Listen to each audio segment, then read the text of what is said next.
प्रिय मित्रों, नमस्कार। आज मैं आपके सामने एक नया टॉपिक लेकर आया हूं और वो टॉपिक है संचार शोध की भूमिका, रोल ऑफ कम्युनिकेशन रिसर्च। अभी हमने आपसे पहले चर्चा किया था कि कम्युनिकेशन रिसर्च यानी संचार शोध क्या होता है। Communication research is a systematic, scientific, comparative and evaluative study of finding new facts or testing the old facts regarding the problems, challenges, issues and aspects of communication. तात्पर्य है कि संचार शोध संचार से संबंधित समस्याओं, चुनौतियों, पहलुओं, मुद्दों, विषयों आदि के संदर्भ में नए तथ्यों की खोज करता है तथा पुराने तथ्यों की जांच करता है, वैज्ञानिक तरीके से, श्रृंखलाबद्ध तरीके से, व्यवस्थित तरीके से, तुलनात्मक तरीके से और मूल्यांकनात्मक तरीके से। आज हम इसकी भूमिका की चर्चा कर रहे हैं। तो इसकी भूमिका इसी परिभाषा में इसकी भूमिका छिपी हुई है। जैसा कि हम सभी जानते हैं कि संचार का उद्देश्य सूचना देना, शिक्षा देना, मनोरंजन करना और अनुनयित करना, यानी कि प्रेरित करना, अभिप्रेरित करना, अनुप्राणित करना। इसको अंग्रेजी में कहते हैं the objectives of communication is to inform, educate, entertain and persuade. Persuade means to convince, to motivate, to bring about change. An ultimate objective of communication is to persuade. We inform to persuade. We inform to change. We educate to change. We entertain to change. आजकल इसके अलावा communication के कुछ और उद्देश्य सामने आ रहे हैं जिसे हम लोग कहते हैं इंफोटेनमेंट, यानी कि इंटरटेनमेंट के साथ इंफॉर्मेशन देना। एडुटेनमेंट यानी कि मनोरंजन के साथ शिक्षा देना। ये एक नए उद्देश्य उभर कर आ रहे हैं कि आज हर क्षेत्र में मनोरंजन का विशेष महत्व बनता जा रहा है और शिक्षा को बहुत मनोरंजनात्मक तरीके से परोसने की बात काफी आजकल चर्चाओं में है। उसी तरह इन्फो एडुटेनमेंट यानी कि सूचना भी हो और शिक्षा भी हो और साथ साथ मनोरंजन भी हो। तो ये ज्यादा अनुनयात्मक, ज्यादा परसुएसिव कम्युनिकेशन होता है।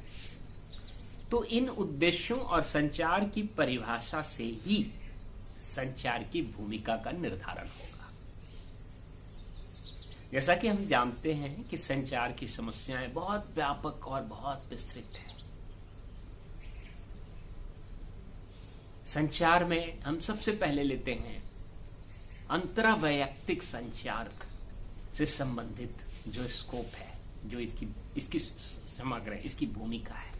अंतरावैयक्तिक संचार यानी इंटरपर्सनल कम्युनिकेशन।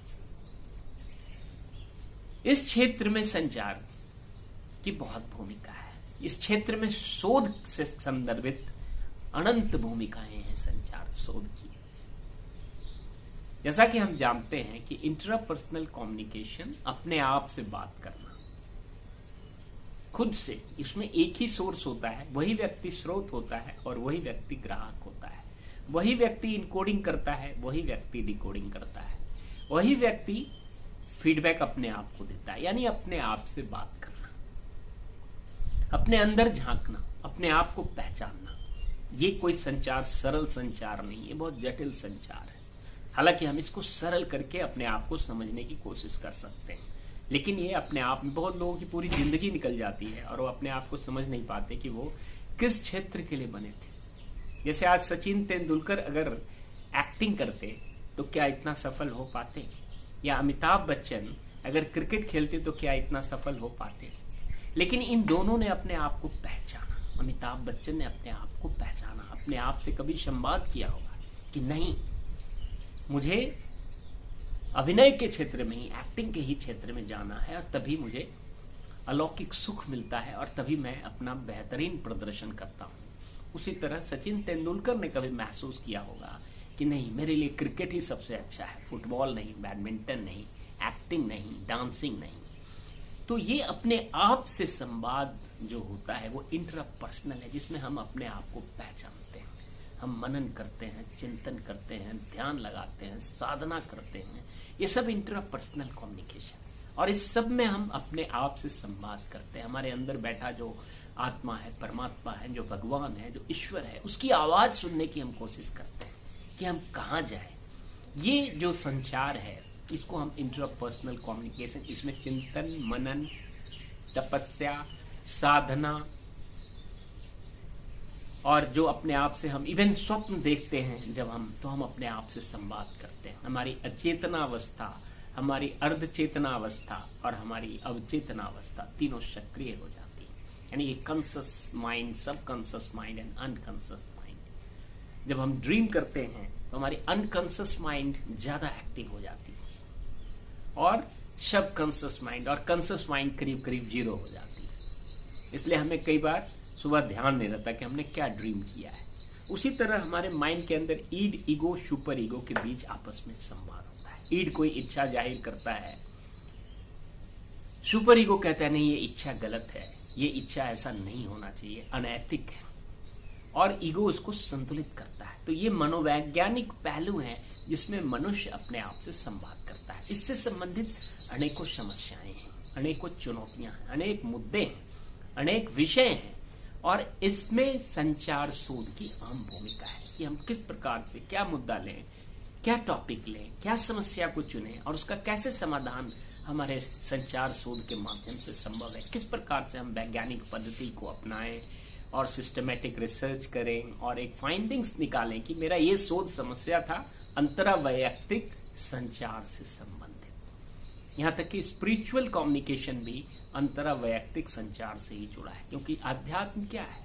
अपने आप का अध्ययन, आत्म अध्ययन को ही अध्यात्म कहते हैं, to know yourself, self knowledge. तो दोस्तों, इस इंटरपर्सनल कम्युनिकेशन से संबंधित जो समस्याएं हैं, चुनौतियां हैं, विषय हैं, मुद्दे हैं, इनके ऊपर जब हम कोई शोध करते हैं तो ये एक भूमिका है संचार शोध की। इसकी सभी समस्याओं का अध्ययन करना और उसका शोध के माध्यम से निराकरण ढूंढना और समाज को कुछ समाज उपयोगी या उद्योग को कुछ उद्योग उपयोगी चीज उसके सामने प्रस्तुत करना, ताकि हमारा ज्ञान समाज के लिए सार्थक सिद्ध हो, उद्योग के लिए भी सार्थक सिद्ध हो, या जो भी हमारा संबंधित सार्वगर्भित जो भी हमारा संबंधित क्षेत्र है उसके लिए महत्वपूर्ण चीज हो। तो दोस्तों, आज मैं संचार शोध की भूमिका के प्रथम भाग में आपसे थोड़ी चर्चा की, और यहाँ तक यदि आपके कोई प्रश्न हो, कोई शंका हो,